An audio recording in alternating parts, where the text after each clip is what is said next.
अस्सलाम वालेकुम दोस्तों, उम्मीद है आप लोग सब खैरियत से होंगे। आज हम लोग इकोनॉमिक्स क्लास 9 का लेक्चर नंबर 30 लेक्चर नंबर 30 करने वाले हैं। और आज का हमारा टॉपिक यानी कि जो उन्वान है वो assumptions of law of supply है,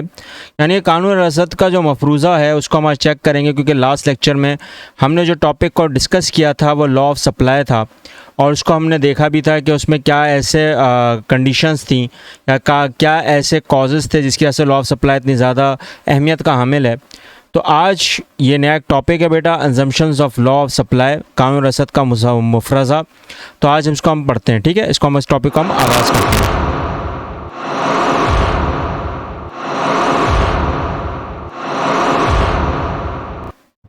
आज के टॉपिक को आगाज़ करने से पहले बेटा, अगर आप नोट करो कि आपके पास जो सबसे अहम चीज़ आती है वो आपका प्रीवियस टॉपिक यानी कि लॉ ऑफ सप्लाई यानी कानून रसद, जो हमने लास्ट लेक्चर में डिस्कस किया था प्रीवियस लेक्चर में। अगर इस लेक्चर में आपको कोई चीज़ समझना है तो मेरे साथ ज़रूर शेयर करें, मैं इस लेक्चर का लिंक करंट लेक्चर के लास्ट में रख दूंगा, ठीक है बेटा। आज के टॉपिक में अगर आप नोट करो बेटा, आपके पास जो शॉर्ट क्वेश्चन या लॉन्ग क्वेश्चन में आपके पास आ सकता है वो assumptions of law of supply, यानी कि कानून रसद का जो मफरूज़े होते हैं, यानी कि वो क्या नेगेटिव या पॉजिटिव, यानी कि एडवांटेज और डिसएडवांटेजेस कैसे होती हैं, लेकिन इसके क्या बेनिफिट्स हैं, असल में ये वो डिस्कशन है आज की, ठीक है बेटा। इसका क्या फ़ायदा क्या है, अगर नोट करो बेटा, अगर पहली चीज़ जो सबसे अहम होती है वो क्या है, change in cost of production, यानी कि पैदावार की जो कीमतें होती हैं, जब भी कोई पैदावार हम करते हैं चीज़ों को तो बेटा उसकी कीमत में कहीं ना कहीं रद्दोबदल आता है। अब वो क्यों रद्दोबदल आता है, क्या उसके कॉजेज़ होते हैं, क्या उसका फैक्टर होता है, क्योंकि ये हालात पे डिपेंड करता है किसी भी सप्लाई यानी किसी कमोडिटी की प्रोडक्ट के ऊपर, क्योंकि वो इन्वर्सली अफेक्टेड हो जाता है। और पॉसिबिलिटी यहाँ पर यही होती है कि जब कोई चीज़ इंक्रीज़ हो रही है तो वो डिक्रीज़ हो रही होती है, और कोई चीज़ डिक्रीज़ हो रही है तो वो इंक्रीज़ हो रही होती है। यानी कि कहीं ना कहीं अगर उसमें कमी आ रही है तो कहीं ना कहीं उसकी ज़्यादती भी हो रही है, और अगर उसकी ज़्यादती हो रही है यानी कि ज़्यादा हो रहा है तो फिर यानी कि उसमें कहीं ना कहीं कुछ चीज़ों की कमी भी पेशवर हो जाती है। जैसे मिसाल के तौर पर कि अगर आपके पास दूध की अगर शॉर्टेज हो जाती है तो ऑटोमेटिक किसकी शॉर्टेज हो गई, दही की।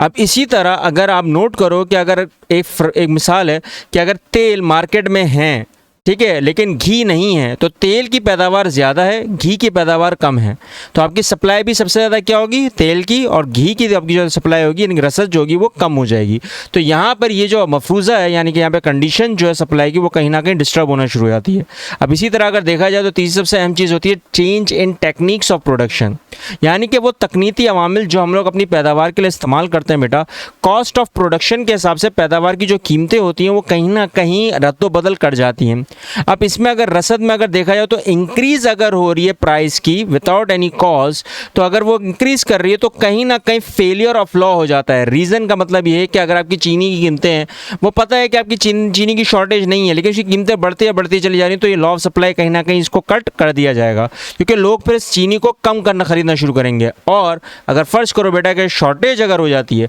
और कीमतें बढ़ जाती हैं, तो फिर भी हम लोग यही करेंगे कि बताओ क्या होगा कि हम लोग अपनी कीमतों के हिसाब से यानी कि चीनी जो है वो लेना शुरू कर देंगे, लेकिन उतनी स्टॉक में ले सकते हैं जितनी पैदावार है,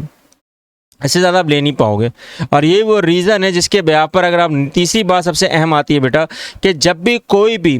कीमतें होती हैं मशीन की या खाम माल की, अब रॉ मटेरियल या मशीन के हिसाब से अगर देखा जाए तो हमारी बेसिक रिक्वायरमेंट होती है किसी भी कंपनी के हिसाब से, ठीक है, और इसका इंपॉर्टेंट रोल भी होता है, बहुत अहम किरदार होता है कॉस्ट ऑफ प्रोडक्शन के हिसाब से। लेकिन अगर इन्हीं चीज़ों में कीमतों में इजाफा हो जाए तो सेलिंग जो प्राइस ऑफ कमोडिटी होती है वो भी बढ़ जाती है, यानी कि जाहिर सी बात है अब आपकी मशीन की कीमतें बढ़ गई हैं तो वो उसकी भी कॉस्ट वो आप उसी प्रोडक्शन से निकालोगे जो आप बेच रहे हो।